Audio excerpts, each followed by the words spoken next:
नमस्कार, good morning. स्वागत है आप सभी का। मैं हूं आपके साथ हितेश व्यास। 8 बजने को हैं, यानी कि वक्त हो चला है मध्य प्रदेश की दिन भर की तमाम अहम खबरें और अभी तक का तमाम अहम अपडेट से आपको रूबरू कराने का। लेकिन शुरुआत करेंगे हेडलाइंस के साथ। आज इंदौर के दौरे पर जाएंगे मुख्यमंत्री डॉक्टर मोहन यादव। सिरपुर में विश्व आर्द्र भूमि दिवस कार्यक्रम में होंगे शामिल। इंदौर नगर निगम परिसर हॉल का करेंगे लोकार्पण। जबलपुर में वाहन चेकिंग के दौरान 43 लाख रुपए बरामद। गुजरात की कारोबारी के पास से मिली रकम पूछताछ के लिए हिरासत में लिया गया। दतिया में पूर्व सैनिक को आरक्षक ने पीटा। एटीएम से पैसे निकालने के दौरान हुई बहस। पीड़ित ने एसपी के नाम एसडीओपी को सौंपा ज्ञापन। भोपाल में खुलेगा देश का पहला ट्रांसजेंडर क्लिनिक। एम्स में मिलेगी साइकेट्रिक ट्रीटमेंट की भी सुविधा। कई विभाग के डॉक्टर करेंगे इलाज।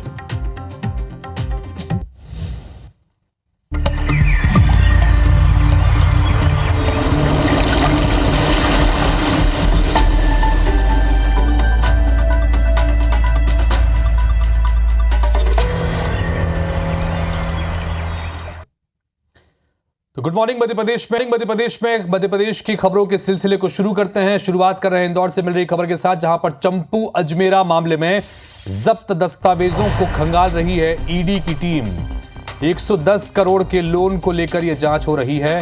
सैटेलाइट हिल की जमीन पर यह 110 करोड़ का लोन लिया गया था। बुधवार को ईडी की टीम ने छापेमार कार्रवाई की थी। दस्तावेजों में घोटाले के सबूत ढूंढ रही है पुलिस। 3 बैंकों के घोटाले से जुड़ा हुआ है यह पूरा मामला। तो इंदौर से खबर, जहां पर सैटेलाइट इलाके में जमीन को लेकर यह मामला था। 110 करोड़ रुपए के लोन को लेकर मामले में ईडी की टीम लगातार खंगाल रही है।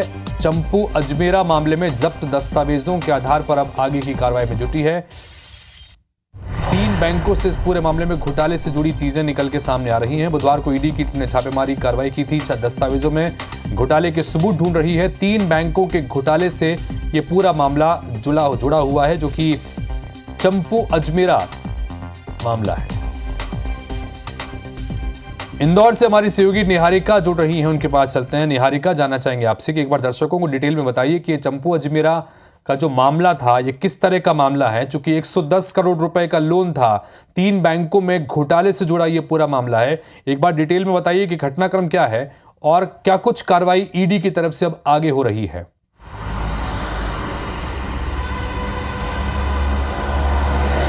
देखिए, मैं आपको बता दूं, चंपू अजमेरा और नीलेश अजमेरा जो है ये काफ़ी जाने माने बिल्डर्स हैं और कॉलोनाइजर्स हैं, और ये लोग हमेशा से ही सुर्खियों में रहे हैं। सुर्खियों में रहने का कारण इन लोगों द्वारा की गई धोखाधड़ी ही है, जो एक बार फिर से निकलकर सामने आई है। इस बार सैटेलाइट हिल की जो ज़मीन है उस पर करीब 110 करोड़ का इन लोगों ने लोन लिया था, जिसके बाद से लगातार वहाँ पर ये लोगों द्वारा काम किया जा रहा था। लेकिन ये जो मामला था तब निकलकर सामने आया जब 3 बैंक ने इनके खिलाफ शिकायत की, और शिकायत करने पर इन लोगों के द्वारा जो दस्तावेज है वो सही रूप से नहीं किए गए। दस्तावेज सही रूप से पेश नहीं किए गए, जिसके बाद ईडी की टीम जो थी वो बुधवार को इंदौर पहुंची, और इंदौर पहुंचने पर इन लोगों द्वारा कार्रवाई की गई। आपको बता दें, करीब 5 बजे जो थी बुधवार सुबह ईडी की टीम इंदौर पहुंची थी, और इंदौर पहुंचने के बाद से लगातार जो कार्रवाई थी वो कर रहे थे। सिर्फ इंदौर ही नहीं, इसके अलावा देवास और उज्जैन में भी ईडी की टीम ने छापामार कार्रवाई कर सर्च ऑपरेशन जो था वो किया था, और उसके बाद कई सारे दस्तावेज जब्त कर यहाँ से रवाना हुई थी। दस्तावेज जो जब्त किए गए हैं उनके अकॉर्डिंग अब जांच चल रही है कि जो 110 करोड़ का लोन इन लोगों ने लिया था उसमें किस तरह से इन लोगों द्वारा ब्याज चुकाया जा रहा है, साथ ही में लोन किस बेस पे लिया गया था, क्योंकि ये लोग कॉलोनाइजर है और ऐसे में लगातार इन लोगों द्वारा लोन जो है वो लिए जाते हैं। अब इस बार जो 110 करोड़ का लोन लिया था उसमें कई सारे घोटाले होने की जो शिकायतें थी वो लगातार सामने आ रही थी, जिसके चलते ईडी ने बुधवार की सुबह से ही यहाँ पर सर्च ऑपरेशन जारी किया था, और उसके बाद से अब लगातार वो दस्तावेज खंगाल रही है। क्योंकि मैंने जैसे कि कहा, ये एक बार नहीं, 2 बार की नहीं, हमेशा की बात है। चंपू अजमेरा और नीलेश अजमेरा हमेशा से ही सुर्खियों में रहे हैं, और ऐसे में एक बार फिर से उन लोगों के ऊपर शक जाहिर किया है ईडी ने, जिसके चलते ईडी फिलहाल इनके दस्तावेज जो है वो जब्त करके उसकी जांच कर रही है, ताकि पता चल सके कि जो 110 करोड़ का लोन इन लोगों ने लिया था वो किस मुताबिक लिया था, और उसके खिलाफ जो भी ब्याज चुकाया जाना था वो चुकाया जा रहा है या नहीं। बहुत शुक्रिया निहारिका, डिटेल जानकारी के लिए। दर्शकों को पूरी तरह से ये मामला भी हमारी सहयोगी ने समझाया और ये भी बताया कि दस्तावेज जब जो पेश किए गए थे लोन से संबंधित 3 बैंकों से, वो दस्तावेज गड़बड़ थे। इसके आधार पर ईडी में शिकायत हुई और ईडी इस मामले की अब जांच कर रही है। 110 करोड़ रुपए का लोन लिया था इन लोगों ने एक जमीन को लेकर। इन सब के बीच आगे बढ़ते हैं, बात जबलपुर की, जहां पर हवाला के 43 लाख रुपए बरामद किए गए हैं। हवाला कारोबार के 43 लाख रुपए बरामद हुए हैं। गलगला चौक पर चेकिंग के दौरान ये रुपए जब्त किए गए। गुजरात के रहने वाले पीयूष पटेल से रुपए बरामद किए गए हैं। बेलबाग थाना पुलिस की कार्रवाई है। पूछताछ इस युवक से की जा रही है। आयकर विभाग को इस मामले की सूचना दे दी गई है। तो जबलपुर का यह मामला, जहां पर हवाला के 43 लाख रुपए बरामद किए गए हैं। गुजरात का एक कारोबारी बताया जा रहा है पीयूष, और उससे ये बरामदगी की गई है। उससे पूछताछ अब पुलिस कर रही है। 43 लाख रुपए का हवाला से जुड़ा यह मामला है और इन सब में अब आईटी डिपार्टमेंट को भी इस बात की जानकारी दी गई है।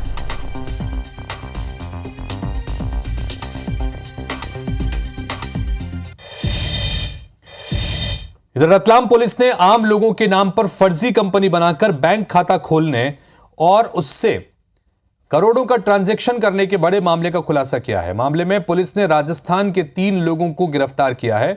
रतलाम एसपी राहुल लोढ़ा ने गुरुवार को प्रेस कॉन्फ्रेंस कर इस मामले का खुलासा किया। एसपी ने बताया कि रतलाम के रहने वाले 4 व्यक्तियों के नाम पर फर्जी कंपनियां बनाकर अलग अलग बैंकों में खाते खुलवाए गए और इन बैंक खातों के माध्यम से करोड़ों रुपए का ट्रांजैक्शन किया गया। युवकों को हर महीने 15,000 रुपए देने का लालच भी दिया गया था। रतलाम में जो ये मजदूरी करने वाले ठेला सब्जी वाले लोगों को लेकर उनके नाम पे कंपनियां खोली गई, जीएसटी नंबर लिया गया और साथ साथ में उनके अकाउंट्स बनाए गए और बड़ी मात्रा में जो है वो पैसा इन अकाउंट्स में से इधर से उधर किया जा रहा है।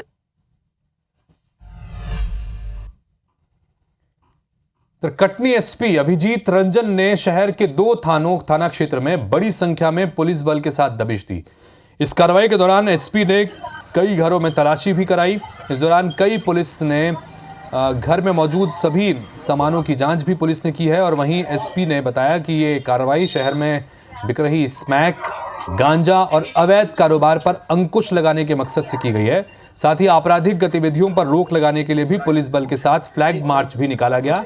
कार्रवाई के दौरान कई अपराधियों के घरों को सील किया गया और पहले अपराधी रहे लोगों को भी समझाइश दी गई कि वो किसी भी आपराधिक गतिविधि में शामिल न हो। साथ ही एसपी ने बताया कि पुलिस विभाग अपराधियों पर सख्त कार्रवाई कर रही है और ये कार्रवाई लगातार आगे भी जारी रहेगी।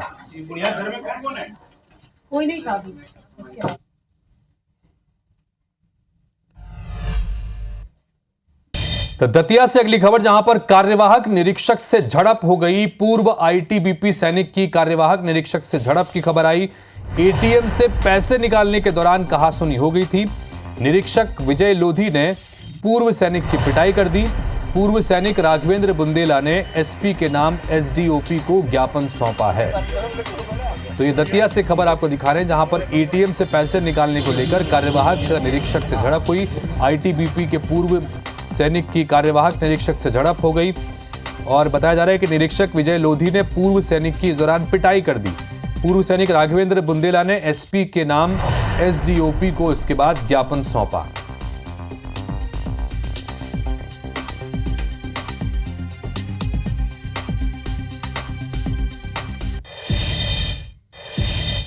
शहडोल में रेत माफियाओं के हौसले काफी बुलंद हो चले हैं। पहले पटवारी की हत्या, फिर पुलिसकर्मी के साथ मारपीट और अब आदिवासी ट्रैक्टर चालक के साथ माफियाओं ने बेरहमी से मारपीट की है। दरअसल बरेली गांव में रहने वाले पीड़ित जयकरण सिंह घरेलू उपयोग के लिए एक ट्रैक्टर रेत लेकर गांव जा रहा था। तभी रेत ठेकेदार के कुछ बदमाश कार में सवार होकर आए और उसके साथ मारपीट कर फरार हो गए। फिलहाल इस मामले में पुलिस चालक की शिकायत पर सहकार ग्लोबल रेत ठेका कंपनी के 8 लोगों के खिलाफ मामला दर्ज किया गया है। आरोपियों की तलाश की जा रही है। माफियाओं के बुलंद हौसले प्रशासन पर भी सवाल खड़े कर रहा है।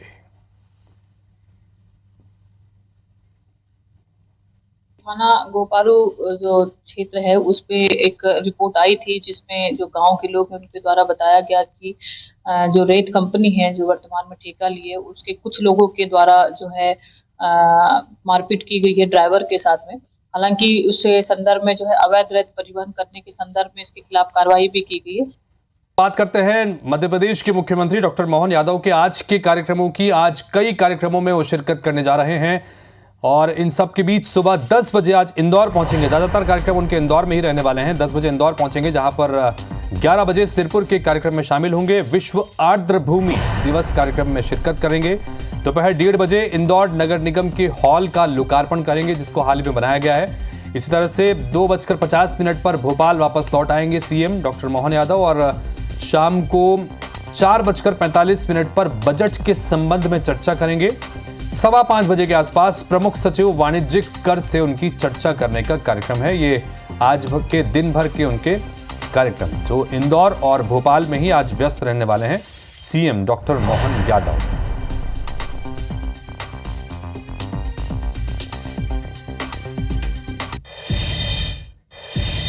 तो स्वच्छता में नंबर 1 इंदौर का एक और कदम सामने आया है। इंदौर को भिखारी मुक्त शहर बनाने के लिए रोड मैप तैयार हो रहा है। ऑपरेशन स्माइल के तहत इसमें दूसरा चरण शुरू होगा। नगर निगम, ट्रैफिक पुलिस, जिला प्रशासन, एनजीओ मिलकर ये अभियान चलाने जा रहे हैं। स्मार्ट सिटी सीईओ को इसका नोडल अधिकारी बनाया गया है।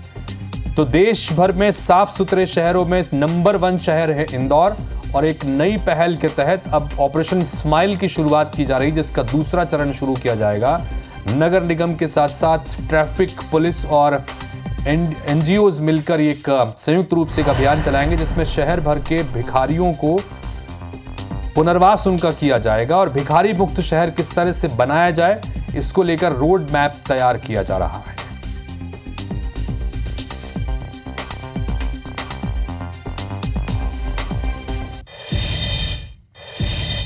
फिर भोपाल से खबर, जहां पर एम्स में देश के पहले ट्रांसजेंडर क्लिनिक की शुरुआत हुई है। ट्रांसजेंडर कम्युनिटी का इसमें इलाज होगा, साइकेट्रिक ट्रीटमेंट भी इनका होगा। कई विभागों के डॉक्टर्स इस क्लिनिक में इलाज करेंगे। तो ये अपनी तरह की अनूठी पहल एम्स की तरफ से की गई है, जहां पर देश भर का पहला ट्रांसजेंडर क्लिनिक खोला गया है, जो स्पेशली ट्रांसजेंडर कम्युनिटी के लिए खोला गया है। ट्रांसजेंडर कम्युनिटी का ही इसमें इलाज किया जाएगा और साइकेट्रिक ट्रीटमेंट भी होगा, क्योंकि कई तरह की मनोविकारों से भी गुजरते हैं और ये माना जाता है और इसी वजह से साइकेट्रिक ट्रीटमेंट की व्यवस्था भी यहाँ पर की गई है। कई विभागों के डॉक्टर्स इस क्लिनिक में इलाज करेंगे। तो एम्स की ये अनूठी पहल और देश भर में ये पहला एम्स होगा जहां पर इस तरह से ट्रांसजेंडर के लिए ही एक पूरे अलग यूनिट की शुरुआत की जा रही है।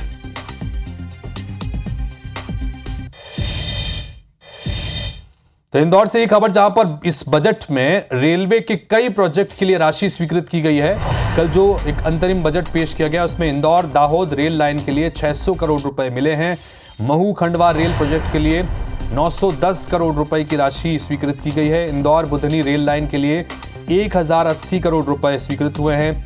इंदौर देवास उज्जैन दोहरीकरण के लिए भी 50 करोड़ रुपए की राशि मिली है। तो इंदौर में रेलवे की जरूरतों को लेकर, रेलवे के विस्तार को लेकर लगातार लंबे समय से मांग की जाती रही है और ऐसे में कुछ प्रमुख रूटों को लेकर कल पेश हुए अंतरिम बजट में कुछ बड़े प्रावधान किए गए हैं, जिससे आने वाले समय में इंदौर में रेल सेवाओं को विस्तार में मदद मिलेगी। निहारिका शर्मा हमारी सहयोगी जुड़ी उनसे बात करते हैं। निहारिका, जैसा हम कह रहे हैं कि इंदौर में रेल सेवाओं के विस्तार को लेकर लगातार लंबे समय से मांग की जाती रही है। प्रमुख शहरों से कनेक्टिविटी एक बड़ी चुनौती हमेशा से इंदौर के लोगों के लिए रही है, जबकि आर्थिक राजधानी है।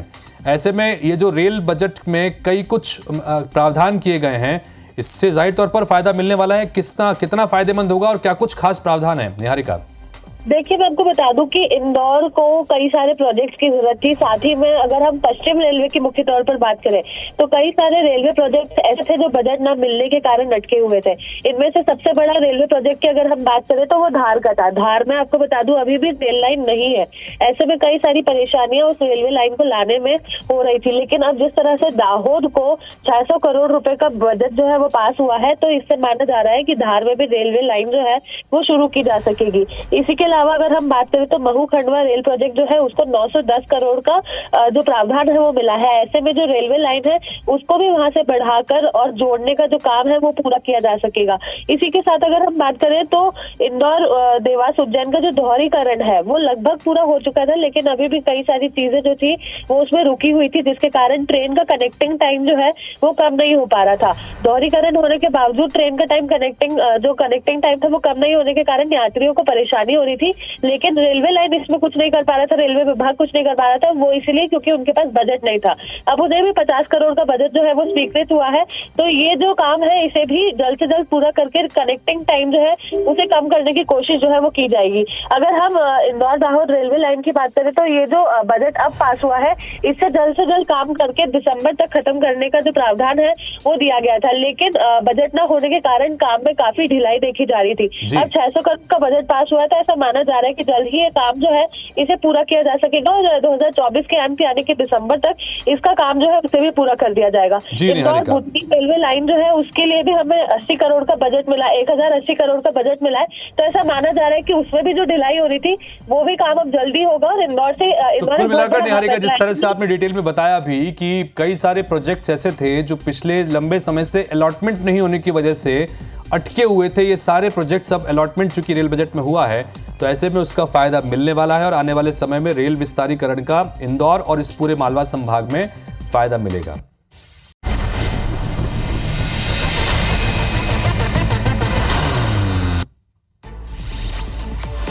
आज सीएम विष्णुदेव साय रायगढ़ के दौरे पर रहे। सीएम साय पुसौर के कार्यक्रम में शिरकत करेंगे। आज पीसीसी प्रभारी सचिन पायलट भी रायगढ़ के दौरे पर रहेंगे। भारत जोड़ो न्याय यात्रा को लेकर बैठक करेंगे। राजनांदगांव में भी वन विभाग के कर्मचारियों ने अनिश्चितकालीन हड़ताल की शुरुआत कर दी है। मांगे पूरी नहीं होने तक हड़ताल जारी रहेगी। रायपुर में पीएम आवास के लाभार्थियों ने नगर निगम मुख्यालय का घेराव कर दिया। नोडल अधिकारी ने जल्द मकानों की मरम्मत कराने का आश्वासन दिया है। छत्तीसगढ़ में वन विभाग के करीब 10,000 कर्मचारी अनिश्चितकालीन हड़ताल पर चले गए हैं। हड़ताल के चलते कामकाज प्रभावित हो रहा है। सख्ती, कलेक्टर ने धान खरीदी केंद्रों का औचक निरीक्षण किया। कलेक्टर ने धान उठाव नहीं करने वाले मिलर्स को नोटिस जारी करने के निर्देश दिए हैं। दंतेवाड़ा में अस्पताल का खस्ता हाल देखने को मिला। प्रसूति वार्ड में चूहों का आतंक है। मरीज और परिजन कॉकरोच से भी परेशान हैं। सूरजपुर में चोरी का आरोपी गिरफ्तार किया गया है। युवक के परिजनों ने सड़क पर हाई वोल्टेज ड्रामा किया। भटगांव थाना क्षेत्र का मामला है। बलरामपुर में तेज रफ्तार पिकअप वाहन अनियंत्रित होकर खाई में पलट गया। घायलों को अस्पताल पहुंचाया गया। सख्ती के कलेक्ट्रेट सभाकक्ष में जिला स्तरीय सड़क सुरक्षा समिति की बैठक हुई। बैठक में यातायात व्यवस्था को सुधारने पर चर्चा हुई। सख्ती में घर में आग लग गई जिसमें लाखों का नुकसान हो गया। पीड़ित ने मुआवजे की मांग की है। बिलासपुर जल संसाधन विभाग में 2 अफसरों की विवादित पोस्टिंग का मामला सामने आया है। जूनियर अधिकारी और प्रोबेशनर असिस्टेंट के खिलाफ नियम विरुद्ध पोस्टिंग की गई थी।